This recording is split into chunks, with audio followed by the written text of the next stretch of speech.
Madam इकडं कुठं राहणार? अहो रोजानी चालले मी. आणि ते टेलरिंगचं काम करत होता ना तुम्ही? ती कधीच दिलं सोडून. का हो? अहो काय सांगायचंय तुम्हाला, ते टेलरिंगचं काम करून माझा मनका दुखायला लागलाय.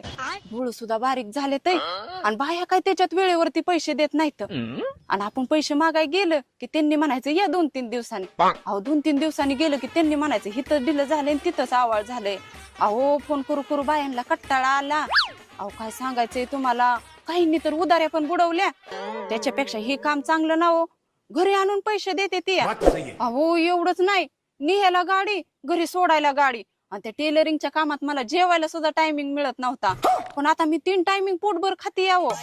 हा, आणि ते मोबाईल कशाला चालवलाय हो? हे मोबाईल वय हा? टायमिंग बघायला. मी वेळेवरती जेवण करते. सकाळचं 3 तास काम करायचं, संध्याकाळचं 3 तास काम करायचं. 6 तास मजुरी, 300 रुपये हजरी. 6 वाजल्या